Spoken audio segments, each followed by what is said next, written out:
Welcome to Artemancer, a Latinx art and culture podcast. I'm your host, Mauricio Ramirez. In each episode, we dive deep into conversations with individuals who have left their mark on Latinx art. From visual artists to academics, cultural producers to activists, Artemancer is a space where we explore their stories, experiences, and the profound impact of their work. In today's episode, we explore the artistic journey of Josué Rojas, a Salvadoran-born American artist. Inspired by a passion for mural arts and graffiti, he joined Precita as Muralist at the age of 15. Upon graduating high school, Rojas pursued his artistic dreams, earning a BFA in painting and drawing from the California College of Arts and Crafts in 2004. And he also earned an MFA in painting from Boston University in 2015. From 2017 to 2021, Rojas was the executive director of the nonprofit Acción Latina, an organization that promotes cultural arts and houses the Spanish bilingual newspaper known as El Tecolote. Let's explore how Rojas is expanding the narrative of U.S. Central American contributions to the Latinx art scene. Welcome, Josué. How are you doing on this lovely day? Hey, man, I am blessed. I am too blessed to be stressed on this beautiful day. To start off this interview, I like to think about origin stories, and particularly your story, because it's so connected to San Francisco, to El Salvador, to a lot of the art you produce nowadays as a muralist, as an artist here in San Francisco. So I'm curious to know, what was your first encounter with visual art? Man, firstly, thank you for having me, Mauricio, and it's a real pleasure to join you on this early moment of your podcast. I'm sure it's gonna blow up in no time. It's a good question. You know, what was my first sort of introduction to visual art? I mean, visual art and visual culture kind of permeates the city of San Francisco, and I was lucky enough to be positioned in a place, to have grown up in a place from my early years that really fed that. And so, you know, I think like any other kid, stuff like Ninja Turtles and Bart Simpson, you know, I'm a kid of the 80s, and I was about 9 years old when I remember, that t-shirt. There was a special t-shirt that you can get at like swap meets or like low-end stores of Ninja Turtles fighting Bart Simpson somehow. And it's like, you know, I think they had one where like MC Hammer was hanging out with Bart Simpson, and they had one where like, you know, and I just, you know, remember just that weird mashup. But that, you know, if I could, you know, like you have a fever dream, you remember a thing, it's usually not one image, but I do remember very clearly that Bart Simpson was my idol and the Ninja Turtles was my idol. And somehow MC Hammer was a soundtrack to it. But growing up in the Bay, like more seriously speaking, right in that, you know, cusp of 80s and 90s, it was really a lively time, certainly for murals in San Francisco, in the Mission District where I grew up in. But I specifically remember, you know, riding my bike around the Mission at about the age of, 10, 11, 12, what we call jumping off the porch, right? Right. Where your mom gives you permission to leave the house for more than a block or more than just the store. And I would go on my bike and ride around the neighborhood. And the 90s, the early 90s, the mid 90s were really notorious for graffiti in the Mission as well.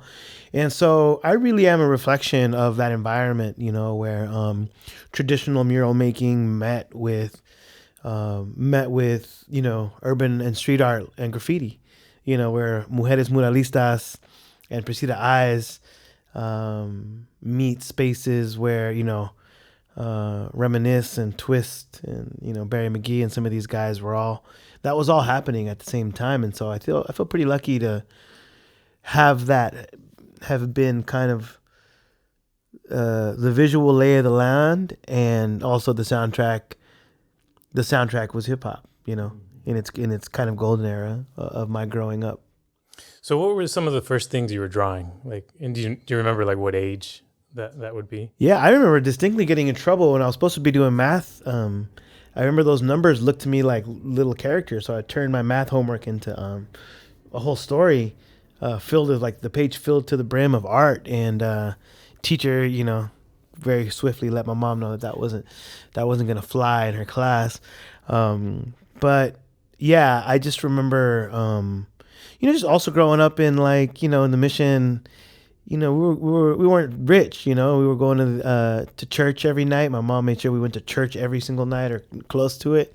I just remember being bored out of my mind, but my mind wouldn't also let me be bored out of my mind, because I was able to see all these different things in my head. I would see, these little scenes and these little stories I would make up. And so, I think having that kind of an expansive time to sort of let my mind wander and in this context of faith really kind of enveloped me as a kid. And, it really influenced my, later what I would describe as like my visual point of culture, my visual culture. Yeah. Growing up in the city, how does graffiti play into sort of your timeline? Did you see it as like I don't know, like elementary school or middle school, and then try to replicate it back then? Or was it till like high school where you were like into graffiti? Yeah. Well, graffiti, you see it everywhere. You see it everywhere in San Francisco, whether it's just a scrawl on the wall, whether it's cholo riding. For me, that moment when I was riding that bike, I turned a corner and you would see your run-of-the-mill graffiti, your cholo scrawls, your like, north side, south side stuff. But you turn a corner in the Mission in the 90s and you would see this big screw. Or you would see, throw up by twist, or you would see a horse. And that was a little bit more than just like a stamp. It was kind of like this icon that like moved around and lived around in the city. And so I grew later to understand that the visual culture of San Francisco is unique. It's influential, and people want to come here to make a name and make visual art. But for me, it was just like always. It always was something where I saw other cities and was like, oh, this is also cool. But San Francisco is very, very unique. But to answer your question, me and my friends really, cinema really kind of changes your narrative. You're growing up, and right around that same time, I remember Dr. Dre's Chronic in '92, and Snoop Doggy Dogg's debut album, Doggy Style, in '93, and how that related to our neighborhoods. How that related to the sound of our neighborhoods, how that related to the Rodney King riots, and how we interpreted that as youngsters, in middle school. Here in San Francisco, was really, it was a swag, it was a vibe, it was a look. Even the artwork on the Doggy Style, it was very, very different. It was a comic, but it was its own thing, And so we really absorbed that as young men growing up. I grew up in the Mission, but I grew up on the Potrero side of the Mission. So my formative years were deeply informed by the Potrero neighborhood of that era, which, was, if you know San Francisco, it's got the project side, right? It's got the sort of 1 foot in, 1 foot out within the Mission, but it's also, I guess that would be technically the east side of the Mission. And then it's got the Potrero side. And to make this, to make that pot even more interesting, of brown kids, black kids, Pacific Islander kids, to make that pot even more interesting, we had the kids from Treasure Island. So Treasure Island was a military base in the 90s when I was growing up. And so they would ship the kids, they would bus those kids into San Francisco to go to school. And usually those were what was the nearest schools to the Bay Bridge. It was Potrero Hill Middle School, and the high school was likely Galileo. So we get all these kids. And those were all military families at that point. So there was this big mix, but a lot of white kids and a lot of black kids and a lot of just mixed, Islander kids and Latino kids, but they were all military. And so we grew up in this really kind of a very interesting space. So back to the culture of Snoop Dogg. I mean, this is the 90s. I remember we really wanted to emulate what we heard.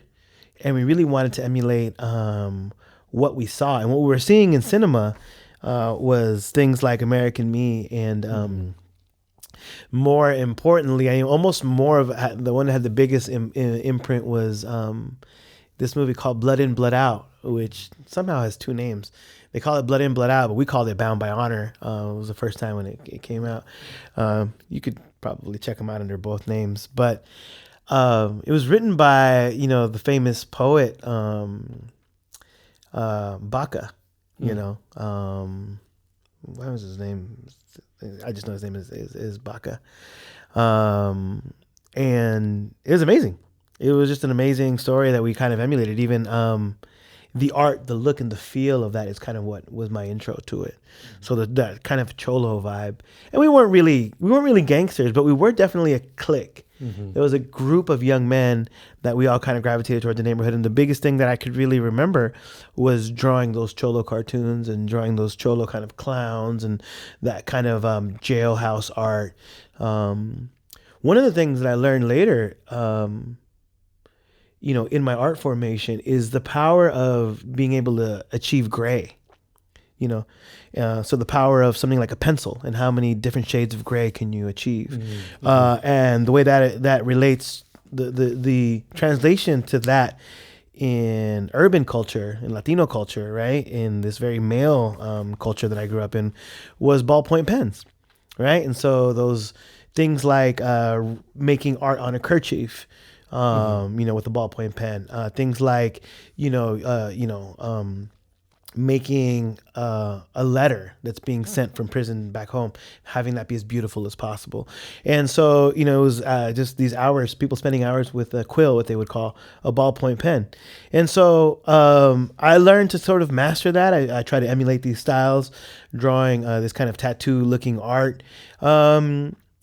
And that was like these are my very early evolution, like the elements that added to my evolution as a creative. Witnessing murals, the visual and cinematic culture of the neighborhood that I grew up in, and the sound. Cool.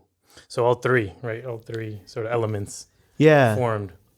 So I think it's important to point out, for those unfamiliar of maybe the Mission District, that there's already sort of this lengthy history of murals and cultural production and art being created by a mix of folks. I mean, you could say a big chunk of them are Latinx, Latino, some coming from the Chicano movement, but also a very diverse group of people that are just sort of like coming in from different parts of Latin America as well, calling the Mission District in San Francisco their home, remaining there, or eventually sort of going back. And here I'm sort of being intentional and thinking about people from maybe Nicaragua or El Salvador or Chile, Central Americans, who've arrived even before there were civil wars, right? There's already this connection between San Francisco and, say, Central America via the coffee trade.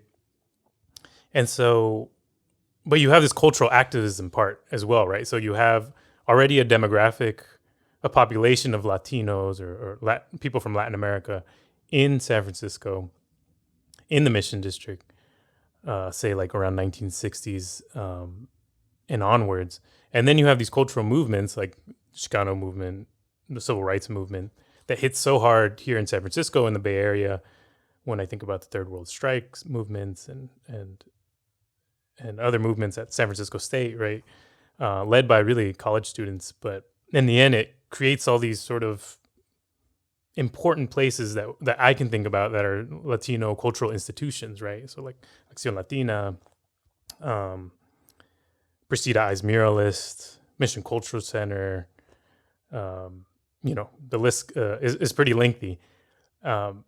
So specifically, I want to know, like, how did that culture that was already sort of set in place and you sort of going into it, right, as someone who's like a young artist during that time, 80s, 90s, right?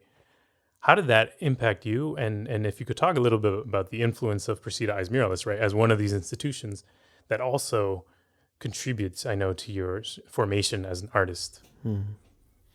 Absolutely. As you were speaking and I was remembering those years, I remember I remember a couple things, and I think the material is never too far from the creative. And so sometimes you're gonna just make things with what you've got, you know. And so what was really again available and prevalent and around for me wasn't painting right away. Although I did get very lucky, and I got exposed to painting a little bit early, and I'll tell you a little bit about that. It had to do with not being able to afford markers and my mom giving me a watercolor set. I would get a lot of my art materials from spaces like garage sales, get some used art materials that my mom would somehow procure. And that generally was something that I played with and experimented with. But aside from the material, like I think culturally, just kind of seeing something like I really distinctly remember being with this group of young men, and we had like a little La Raza club at Potrero Hill, and really that's how we educated ourselves. The person who sort of helped us, bring that out off the ground was John Gallardo, who's a staple in the mission. If you guys know, the San Francisco Lowrider Council, he's deeply involved. He's deeply involved with the Mission Hub, the Mission Food Hub on 19th and Alabama. Anyway, at that point, he was a very young man, and we were kids, and he really wanted us to learn our own history and our own culture. And I remember us marching during the walkouts, the 90s walkouts, and we quickly realized that it wasn't just us kids on the Potrero side of the mission walking out. There were these kids from James Lick, which is a little bit of a different mission brown Latino experience. And there were these kids from Horace Mann, which was a little bit different. Then the kids in the Excelsior, which was completely different because the demographics were different. And so we would walk out and we would see, and I still remember like looking at the fashion, looking at the clothes of what we were wearing then, like the Big Ben Davis, things like huaraches, instead of being something that you were like ashamed of, something that you were proud of wearing, right? Our teams even, right? The Niners and the Raiders, stuff like this. But the image that most stands out in my mind is a poster that people had, and it was an indigenous man pointing his finger in your face and saying, who do you think you're calling an illegal alien, pilgrim? And of course, click, without having like a master's in indigenous history, without understanding the way that this country has dealt with native or black or, dark-skinned folks historically, that image just synthesized and clicked it, made it all click in my mind. It says, yeah, that is a really good question, And where do I stand? I mean, it's really confrontational, right? It's putting its finger in your face. And I just remember seeing that and it affecting me. And I swear it spoke to me in the way that I thought that image was started in the 90s. That image came from the 90s. We brought that image out, right? Everyone feels like throughout history that's like your image. I think that's the power of art. But later I learned and got to meet the artist, Yolanda Lopez, who put that together and who that piece is a true reflection of. That piece really speaks for a lot of people in the Latino community as a whole. But also, if you know Yolanda, that's a very Yolanda piece in that it's deeply committed to activism. It's deeply confrontational. It's deeply intelligent, and that combination of art is very potent. And I think that I'm bringing that up, and I spent all that time to sort of describe that moment because as a kid, that was something I never forgot. And it's still something that I strive to achieve in my artwork. So, I mean, I'm talking to you about one individual, which is Yolanda Lopez. But really, when you say Yolanda Lopez, you're also talking about Los Siete de la Raza, right? And what is her contribution to that group that galvanized the Mission District? And we wouldn't have the Mission District as we know it now without those contributions in that historical moment. And then if you're speaking about Los Siete de la Raza, you can't also mention that without speaking about the Black Panthers, right? And what's that imprint upon the Bay Area, the greater Bay Area, and the greater United States and the political movements. And then, so to have all of that sort of, this sort of this tree, right? This family tree of activism and art. To have that expression come and be burned and tattooed in my mind is something that I'll never forget. And of course, I have a equally potent example for Precita eyes, right? In the murals of Balmy Alley. I have an equally potent example for graffiti, right? With people like, Barry McGee, Twist, Spy, right? Spy was ubiquitous, right? Why was Spy putting up 1492, with a copyright? Which is already like, what? You know what I mean? Just that alone, right? 1492. On every possible surface, from elevator shafts to muni buses to, really big on walls at Balboa High School to, and it was right during that, I forget what anniversary it was, several centuries, like 500th anniversary from 1492, right? In 1992, right? And so the politics of art is really something that, people have found a way to take and make their own and bring those expressions, even as micro expressions or as huge, enormous expressions. I mean, I can go on. You could write books and, record hours and hours and hours just about Precita eyes, right? How did Precita eyes contribute by, simply putting up the murals that they were putting up, by carrying on the legacy of Mujeres Muralistas, right? Having a woman-centered, woman-first, woman-led projects. Of course, it didn't exclude males or people who identified as other, right?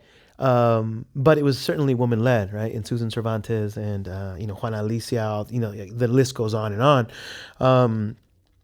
But what did that mean for, young people that were coming up? And certainly, the early graffiti classes that were at Precita Eyes that were offered with guys like Francisco Claim and others, and then it becoming the urban youth arts class, taking that name on with Estria. And I remember assisting him during that class. And I was in the room when, that name sort of congealed and formulated.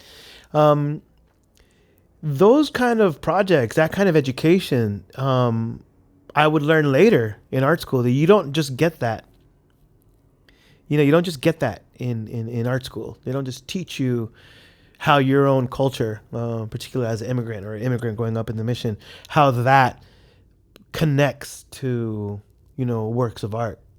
And that's something that, at least for me, I learned by seeing its impact. I learned by feeling its impact viscerally in myself. And I learned by understanding it, having it go click, and then, I don't know, feeling compelled, essentially feeling the need to participate. And so, I said it again. I said it once, I'll say it again. It's just very lucky to sort of be within a space and time that I grew up in. Yeah, so likewise, I was also sort of a recipient of Precita Eyes, right? I was also a student for a couple years in high school, and I think that those were pretty informative years for me. But you don't experience it until you experience it, right? So, yeah, I agree with you. It's like feeling that sensation of painting a mural with community members or for for a certain specific site location.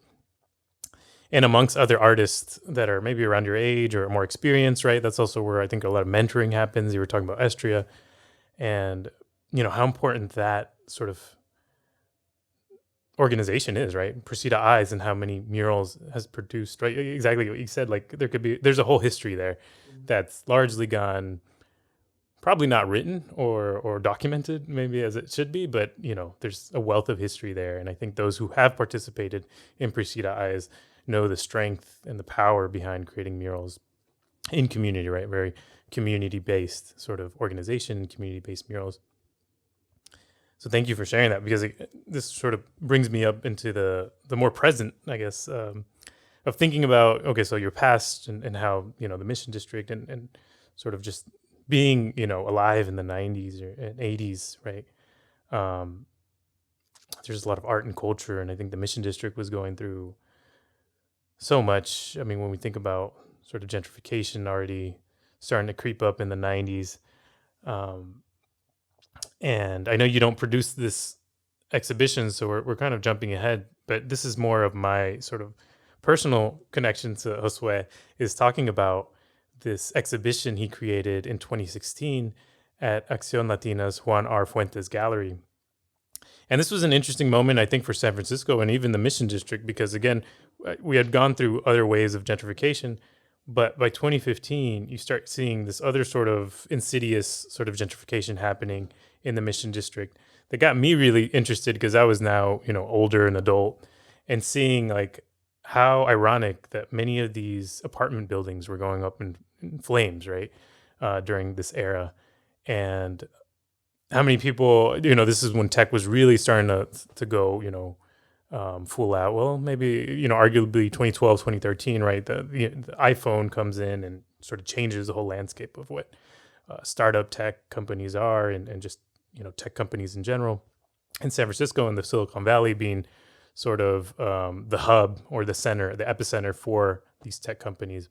So we see the Mission District being this place, this neighborhood where a lot of people are being displaced, right? By big money, by people, buying up houses. And rents just being jacked up, right, through the roof, and people are being displaced. It seems like that sort of decade of 2010, even now to 2020, is like, this whole era of really this sort of profound change of, this sort of big tech money coming in and changing just the Bay Area in general, not just San Francisco, but you feel it throughout, the whole Bay Area, right? People are moving, further out to get more affordable houses or rent, right? And then maybe working here and having to be, these sort of mega commuters. All these sort of instances that I could talk about. But in 2016, you create Gentromancer. So I'd like to know sort of the inspiration behind Gentromancer, and also what your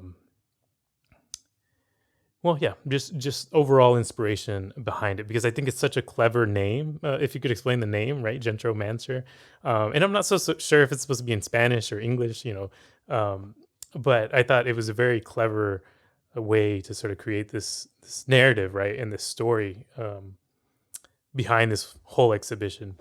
So if you could talk a little bit about that. Yeah, absolutely. Thanks for that.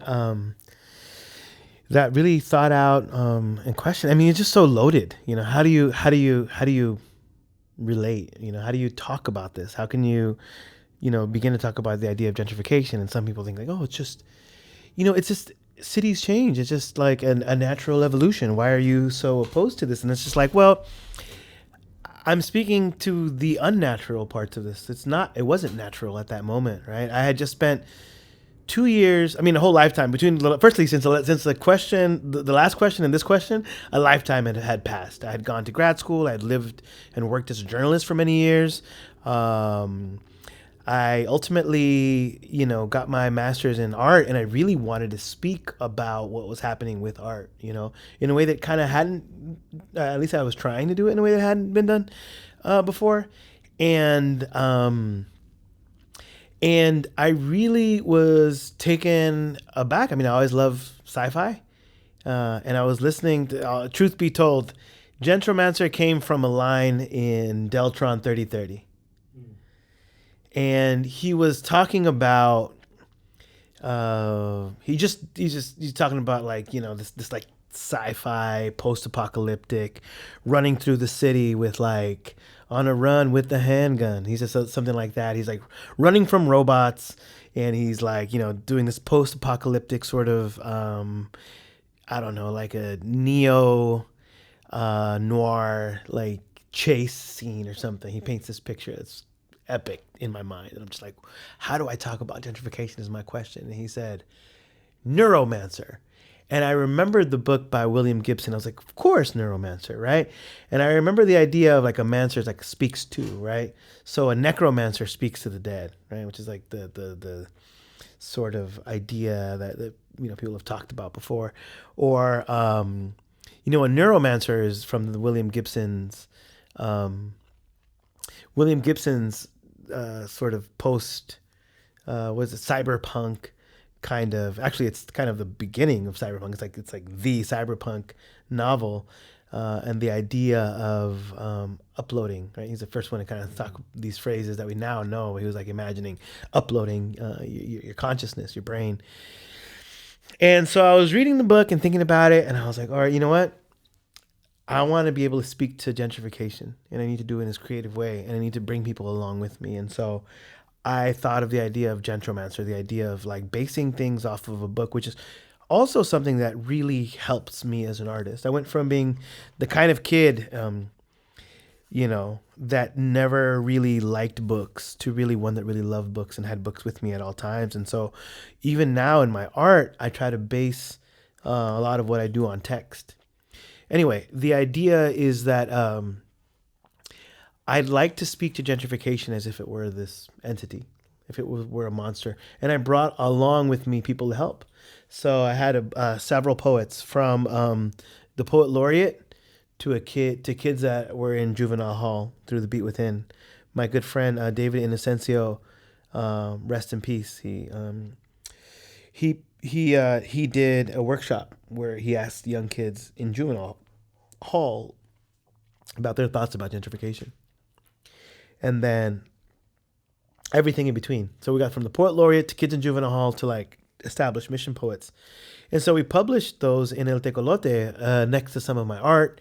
And a lot of the art in Gentromancer really was inspired by some of this poetry. So Gentromancer for me really is a collaborative piece with a lot of different writers. And really, I just needed to be able to speak to this moment. I think it's really hard to talk about the change of your community, right? Seeing it, growing up in a place and loving it, being connected to it deeply, having it be your first memories, and then to see some of those things slowly kind of fade and people sort of slowly go away, little by little. That thing, this used to be that, this place used to be an ice cream parlor, that used to be a bar, that used to be a restaurant, and now it's whatever it is, right? And that those feelings are alienating and painful, and and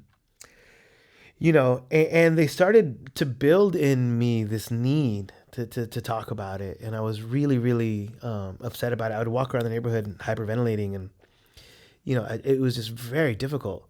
And so art for me was really the way to speak about this, and this expression through the Gentromancer kind of collection of works really was cathartic and therapeutic and empowering for me as an artist, and really I think helped launch a lot of different things that came afterwards for me, both in leadership of the mission community, the mission arts community, and then professionally as an artist and also as a local activist. And so I'm really grateful to Acción Latina. I mean, the other thing is, Acción Latina's Juan R. Fuentes Gallery really stepped up, showcasing, young mission kind of upcoming artists like myself at that point, and as well as masters, masters like Calixto Robles and Juana Alicia, and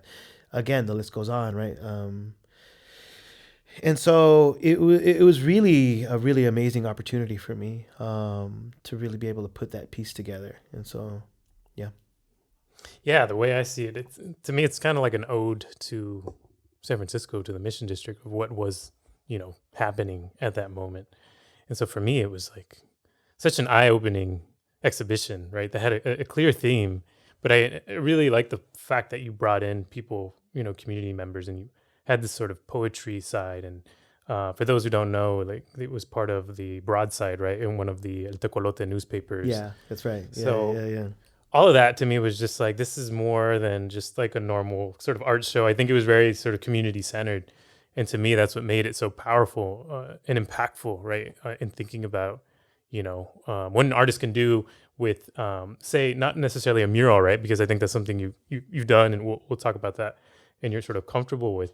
But how an art exhibition, right, can also speak to these forms of gentrification when we think about sort of art activism via, paintings and on top of that with amazing skill, right? Like, so you had just come sort of back from doing your master's, right? And yeah, to me, it just becomes this sort of a critical moment, I think, also in your own trajectory, right?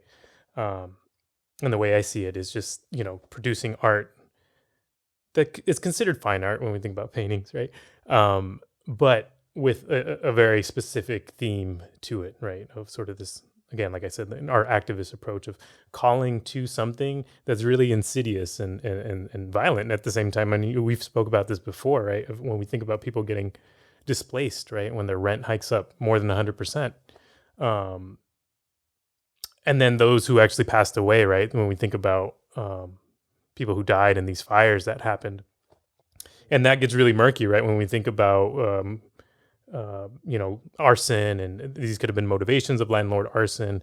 And so all of that to me was really profound as well. I was a grad student at Santa Cruz, doing my PhD.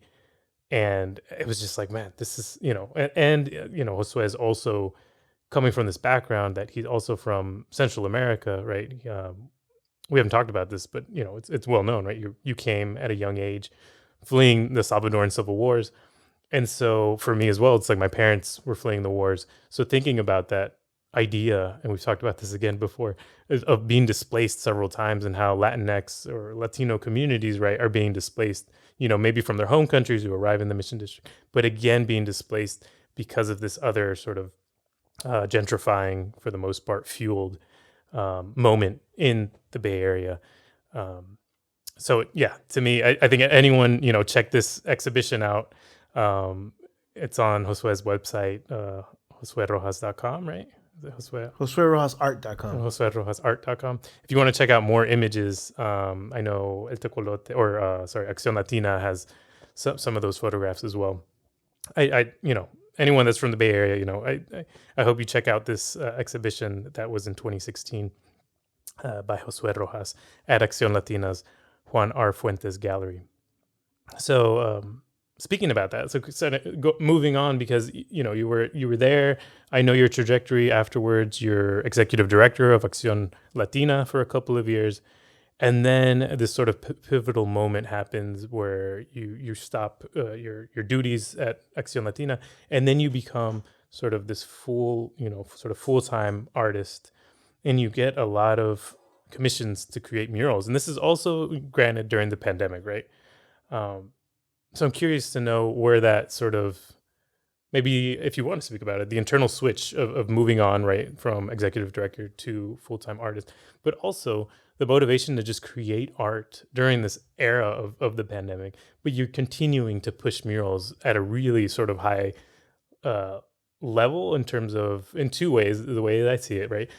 In terms of production, because you've created quite a bit, right, of murals since, that's 2020, but also the level of artistry. But then you've also had some of these collaborative murals that I find also sort of fascinating, right? That are sort of, you invite more people in that are doing graffiti, and some more graffiti based murals, but then you also have like other murals that are very specific to culture, and there's maybe too many to go about, right? Because I love the Yolanda Lopez mural, and we were talking about Yolanda Lopez earlier, and that mural to me is fascinating to see, as someone who's such an icon in the art world in general, right?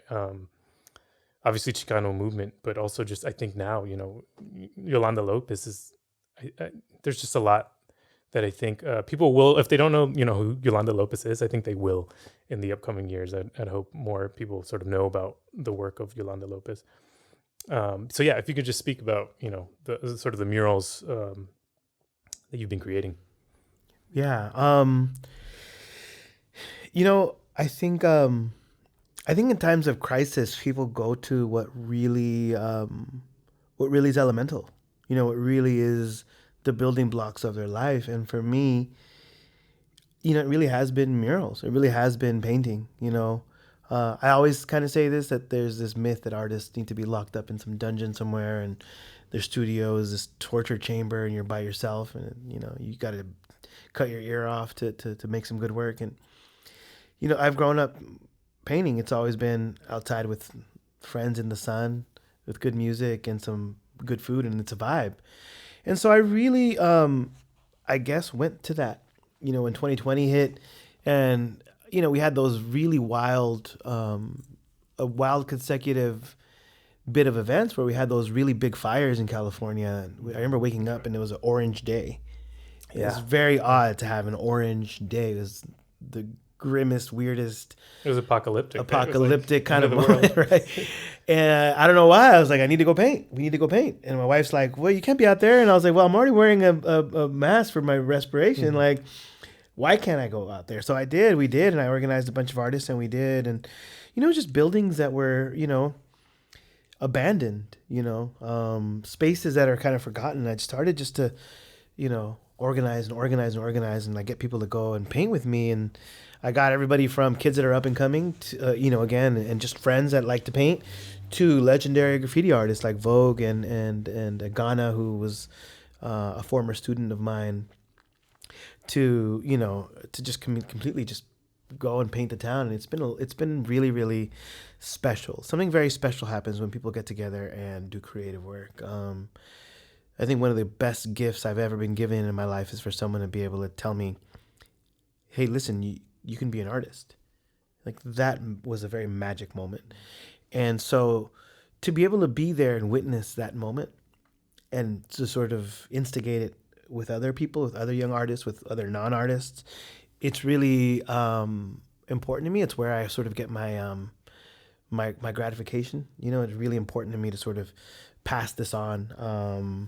I may not have children yet, but this is one of the ways that I pass on my sort of legacy. And so in the same way that baton was handed to me, right? We're talking about Yolanda Lopez and the Susan Cervantes and the Juan Alicias. And so, I'm a very living carrier of this, and I have that very intentional, not just murals, for the record, right? Mm-hmm. There's a lot of people in California doing murals. There's people doing these really fun, and I'm not dissing anybody, right? All this fun kind of eye candy stuff and really cool looking imagery. And, it's like the street art movement, like, more power to all the different artists. And I am a participant of also that.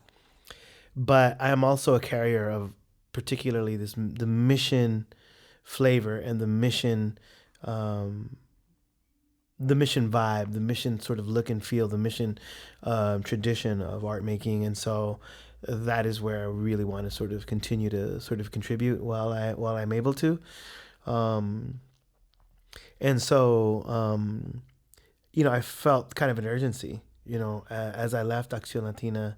I just kind of knew that it was a moment for me to just step into something different. I didn't want to anymore. I didn't want to any longer be sort of an arts administrator. I really wanted to be an artist. That's what I went to school for. That's what my life seemingly has been building up to, evidently has been building up to, and I really want to just continue to do that. And so, that's what I've been trying to do since I left Acción Latina in 2021 till now, which is 2024. I really want to really put out an output that really honors the legacy of all the sort of elements and ingredients that have gone into where we are now. So, all right. So this next question is regarding your sort of Central American identity, and this is something we both share. I'm Central American, or identify as, I don't know. There's so many names I could go by, right? Salvadoran American, Central American. If we wanted to be like Maya Chinchilla and her poem, Central American, right? So many sort of names and identifiers I could sort of call myself as a Central American. But again, my parents are from El Salvador. I was born and raised here in San Francisco, in a city that has so many Central Americans and this sort of rich Central American history that I didn't even know about. And I beg to differ. Well, I would just almost bet that a lot of folks that are from here probably don't know that there's this really long history of Central Americans in San Francisco. And I know that because I've done the research, right? But, as this is something that I think we, connect with, is our Central American identity. And I think that's sort of important because, especially in art, not to be overshadowed by other movements, but I feel like when we talk about California, when we talk about San Francisco, the Chicano movement is something that's usually written about or maybe just associated with San Francisco and California. And I think we're at a moment that it's we're looking at history and we're looking at people who've produced art in the 80s, even late 70s, right? We see Central Americans are creating artworks in San Francisco. And there's, that's kind of part of my sort of mission as well, is like thinking about how Central American art sort of intervenes into this idea of Latino art largely, right? U.S. Latino art and artists that are creating in the U.S., right, in the United States. But we can't talk about that without talking about the important connections with Central America as well, right? As immigrants, really, as people who've moved to the United States. So I think that's something important, and that's something you take up in your work, right? A lot is the Central American identity, the Central American experience, right? Central American motifs and signifiers and icons that become very apparent for those who might know about Central American culture. And so for me, that interests me about you. And you continue to create these artworks that are closely aligned to your own identity as a Central American. So if you could talk a bit about, the artwork in relations to Central America, or to your own sort of connection to Central America. Absolutely, yeah. Growing up Central American, it's like, it's Latino. It is, and you're like in San Francisco, at least in the Mission. You're growing up was very much within a Chicano context, right?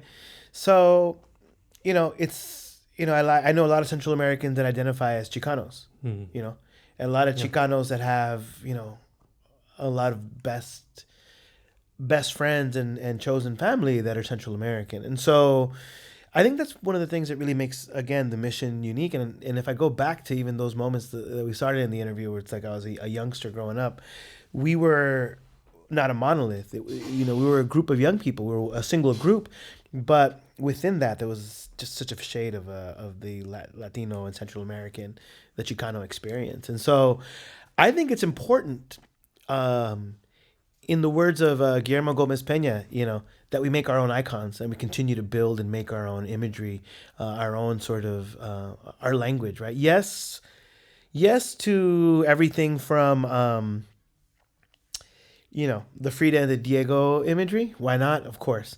But we can still evolve, and there's a lot more. And that at this point is about 100 years old. Some of those images. Yeah. We don't. So, and the Day of the Dead stuff, I mean, I'm all about it. Let's go for it, but these things are also getting co-opted and used in a certain way. So I really think not only are we ripe for continuing to make new images, and I was starting to say that, there's a group of people that are coming up and they identify in all these variety of myriads of ways, right? Like even Central America isn't like a monolith, right?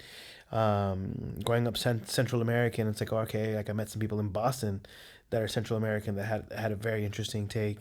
Folks in LA, in Miami, here in the Bay Area, there's this very, it's a very varied and powerful shade of expression that we all have. And so the BIPOC folks and the LGBTQ experience, it's all seeing this really powerful moment of expression.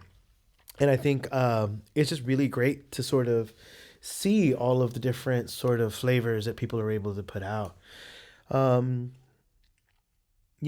for me, I just really want to continue to evolve. I think as an artist, you're either moving or you're not, and I really want to sort of still be at the vanguard and the forefront of the kind of imagery and the kind of communication that is still yet to be done, right, within art. Within art school, people always say, painting is dead. I grew up, people saying painting is dead, and I was like,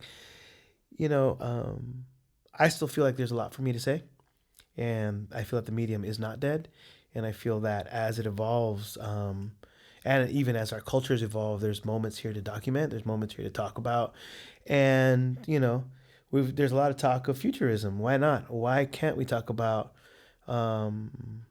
Central American presence within this context of gentrification, within this context of post gentrification, in a complicated space like San Francisco, and again, in pushing forward towards the future, I'm a part of the generation that came during the war, and I couldn't have imagined what was waiting for me here, to be able to get an education, 2 degrees in art, to be able to influence the culture, to be able to speak to the younger generations coming up, speak directly to the themes and speak directly with the people who are experiencing those themes. Like the Balmy Alley mural that I was very blessed to be able to do back in 2014 is when I completed it. It's due for restoration. It's 10 years. I was really inspired by the people who were doing caravan work and the young people who were coming up from Central America on caravans and on top of what we call the beast, right, the train, and being inspired by the people, actual true people who are in San Franciscans who experience that migration story of coming up from Central America on the tops of a train or as a caravan. And, now I was this last summer I met a young man from Guatemala who's a brilliant young communicator and hungry, just absolutely hungry to communicate, hungry to make artwork. And, basically said, I'll paint with you. And I was like, yeah, please come on. He became my mentee. And he's not exactly of the caravan sort of migration, but he's of that same time period. Mm-hmm. And so now seeing this young person's interests, right, which are not unlike, he's 20 years old now, 19, 20. He's not unlike what my interests were when I was his age, right? So cartoons and graffiti and,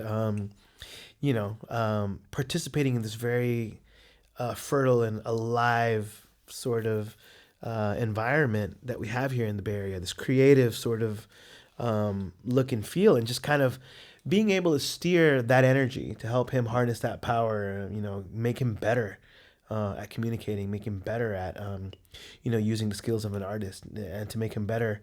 It really is a full circle moment for me, and it really sort of injects me with energy to be able to sort of affect that culture. It's like being alive all over again, and sort of to see that. And so all that to say, it's a very intentional sort of speaking into the future. I think we need to continue to sort of believe. We need to sort of continue to have hope. And, you don't know who you're affecting by making some of this work, for every person that, for every time I'm out in the streets and, you're dealing with all these, if you want to see some weird stuff, you want to see some wild activities, stand on any street corner in San Francisco for an extended amount of time and you'll see some stuff happening, right? It's like our cities are becoming wilder and wilder almost by the day, it feels like. But that's what we sort of deal with as muralists, And to see that and to see people kind of dismissive, it's like, all right, another mural, another person making artwork. But for every, couple hundred, or I'm not even know what the number would be, but for every so often, some people comes up and they'll say, hey, listen, like what you did really speaks to me. I'll get a phone call every once in a while. So I'll do a thing and, we'll sometimes we'll do a dedication and people will come and bless it and burn some sage and do some danza. And sometimes people won't, sometimes people, there's a big minimum of murals of mine that have been blessed and dedicated and they get that sort of treatment. A lot of times you just complete a mural and you go home, and I don't know, all the ceremony I get is to treat myself to like a nice meal afterwards and a hot shower and, go to bed, because you're so tired. But just to get that phone call and someone say, hey, listen, what you did really made me feel seen, made me feel alive, made me feel that we're here, that means a lot to me. And to have a young person with me witnessing that moment and contributing to that moment is all the more powerful. And so I really want to keep doing that. I really want to keep putting out exhibitions. I have one coming up this year at the Incline Gallery. Which I don't know. I don't even know what the title is going to be, but maybe, I think just seeing what Gentromancer meant, maybe we need to revamp some of that, some of those ideas, So yeah, I think, nothing, here, but to keep on keeping on and really, yeah, I really do feel that, yes, my audience are, Central Americans and people who identify that way, but also my audience is, just really anybody who's on this journey that we call life. Like I told you, I happen to have come from the corner of the world that is El Salvador, that is Central American. I came to this corner of the world as a child, as a baby, really, and I represent this corner of the world because it's given me so much. But if there's something in there that has value, then it's also yours, and I want people to sort of extract that and have that and feel that it's theirs. And yeah, I mean that's just kind of the spirit of being an artist, right? The biggest gift that was ever given to me was from my mentor, John Walker, who's a British man, but he and I connected pretty deeply when I was in Boston. He was my professor, and he said if you're he said you won't be a very good artist unless you're generous, you know. And so I'm always trying to push my own envelope, of what I give and how much I give and how I can become more generous and truly be a better artist in that sense. And so I really believe in that. I believe in people, and I think people will pick that up and hopefully pay it forward, and continue with the spirit of giving, even when it's not Christmas. Well, I'm thinking about all the great sort of diversity of murals you've created, because obviously I'm thinking about the more recent ones is thinking about, Sean Monterrosa, for example. Like those are murals, sort of picking back on what you were saying, like, that get celebrated. But then as an artist, you also create sort of other murals that maybe, nobody necessarily celebrates afterwards, but then you don't ever really know the impact it has on other people because you're not there, in the public. You're not that, random person, I guess, just walking by, and we don't know how those murals are affecting them, right? When we think about murals in terms of how they impact the public and individuals, really, that's hard to gauge, right? We don't necessarily know that. And then also, it's not like people are necessarily, seeking out the artist, to say thank you, or, this image specifically impacted me in this specific way when you, created this. And, so that's also the power of art. And that's also the power of public art, which I think this is something that is just sort of embedded in all the, diverse murals you've created throughout the decades, really. I mean, you were talking about 2014, right? And that mural on Enrique's journey in Central America. We don't know how many people that's impacted, but it's in, really public, Balmy Alley, a really public space in San Francisco. And we don't know who that's speaking to, right? We don't know the young, maybe, recent immigrant that understands where that image is coming from and how that's speaking to them. Or, somebody that might have migrated here, the same way Enrique did. So, to that effect, I think a lot of your murals and work you're doing is so sort of important on various levels. But I think there's this, if we can get something out of Josué, it's the humanity you bring to a lot of these murals. Obviously not all of them. I mean, like you have, your more graffiti based ones, but, I think about Yolanda, I think about, victims of gentrification, people who've passed away, and you sort of amplify, that person. And yeah, we make them, I mean, like you said, you make them our icons, right? Like, and I think that's really sort of powerful, but it speaks to, sort of the images and the art you create is thinking about how do we create these sort of icons, right? Through images and through murals, and how important that is really when we think about, those who view them, because we don't really know how we're affecting them. But that humanity is present in all of your work. And even your paintings, your more recent exhibitions that I've seen, right? Sort of encapsulate that humanity of just diverse experiences, right? Not just Central American, like you said, not just Latino, right? It could be like an American experience. And so I just want to thank you for all the work you've done and you're continuing to do. I mean, to me, it's really exciting to have you at this moment, but I continue to be sort of excited for the future because I know there's just more sort of creative work in the works. And I think your skill is just going to continue sort of improving. You're going to refine yourself as an artist. I mean, You already have, to me, one of I think why I'm so sort of attracted to your work is that there is this high level of mastery already there, right? You've been through school, and you've painted for decades. So I just to sort of sum that up is the sort of excitement I see in the future murals, future paintings, future whatever Josué decides to sort of encounter. I'm really excited because I just know that Josué has this really creative spirit and energy that he puts towards, and a deliberate intention. And I think that's important, right? I think a lot of artists, and maybe just people in general, is like, when you think about intentions and goals, Josué, I think, has that in him, and it's reflected upon his artwork. So thank you for being the artist you are. Thank you for doing this journey. I just want to sort of celebrate and congratulate Josué on his journey of being an artist, and I hope that the audience sort of gets to see, check out Josué's artwork online or in person. It's really sort of great to see, I think, art in person for those of you who might not, go and see art in person, to see these murals in the flesh, right? You always get a different perspective. Just also thinking about architecture and being in certain places and spaces. To go check out murals, to me, is something sort of fascinating. There's this sort of awe-inspiring moment when you're in front of something, as opposed to just seeing it on your screen or, on your phone, a photograph of something. I do encourage, folks to go check out murals in person. So thank you, Josué, for being here. Any last words or, any last words?